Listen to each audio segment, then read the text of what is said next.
Kenya is in the grip of a national election. Each day, there are rallies and protests, which are often marked by violence. Yet whilst press and international media have been caught up with election fever, graveyards across Kenya have been filling up with hundreds of young men who human rights groups claim have been murdered. I have come to a slum called Kosovo in Nairobi to investigate these killings.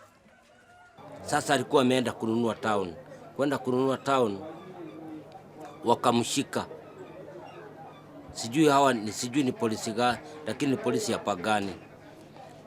Wakati walipomshika wakampeleka pagani, wakaenda wakaua yeye.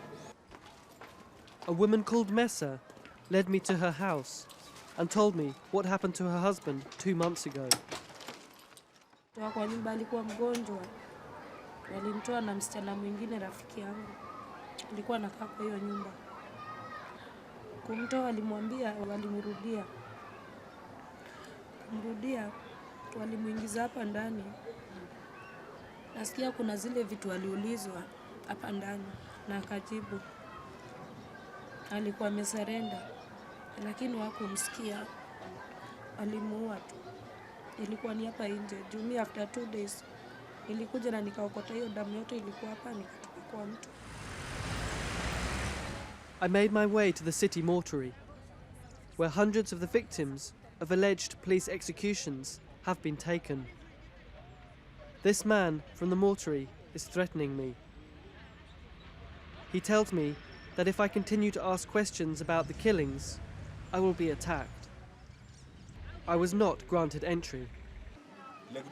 The people of Kosovo slum told me that those responsible for these murders were the police, and that the reason was that the government was waging a war in these slums against a feared sect called the Mungiki.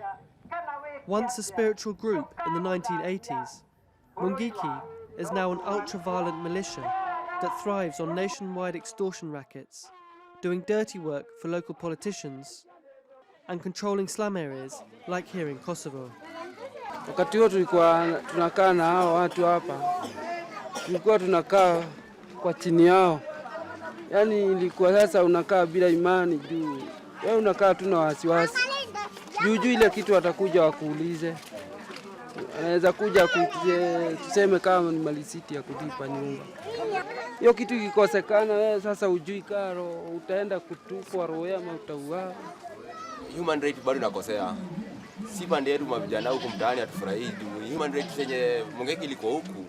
Tukishwa that mob security mtaani, tukipiga pigo kuna Mungeki iko inayotulizia. Lakini sasa hii serikali inafanya kazi yake ganao inaingilia sana. Sasa hii wakiachwa hivyo tamia pembe. Sasa tunatumia.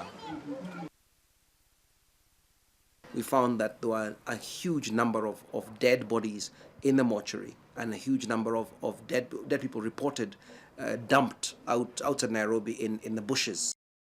And the whole thing seems to come out from the war, a declared war by the government against so-called Mungiki. I asked the police spokesman why so many young men have been found dead after being taken away by the police. Well, that is a story which has been coined by some organizations, some activists, but the allegation is false. It was becoming clear that the story behind these killings was a complex one.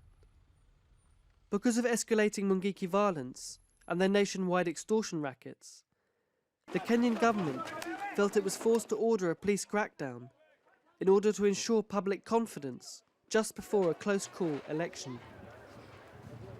Yet it appears that the police search for Mungiki has seen many innocent people executed. To find out more, I met a woman whose knowledge of the situation meant her life was on the line.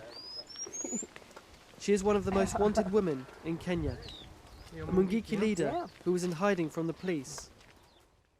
What she was to tell me revealed not all was what it seemed in this bloody war. Sasa wakaanza kunitafuta kwa sababu ni shahidi. Nisiapie katika koti. Sasa wananitafuta ili waweze kuniua vile wanaua wenzangu. She then revealed that because the government were now behind in the election polls, the killing of Mungiki would soon stop. I asked her why.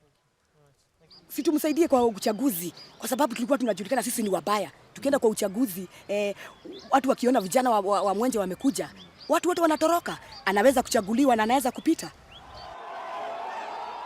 Amazingly, in the violent world of Kenyan politics, it seems that the Mungiki sect, until recently so hunted by the authorities, are now about to be used by the same authorities to cause election chaos.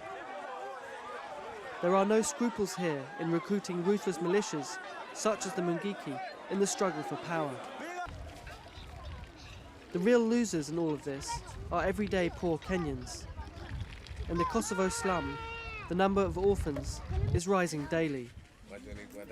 This is Phil Cox, More 4 News, Nairobi.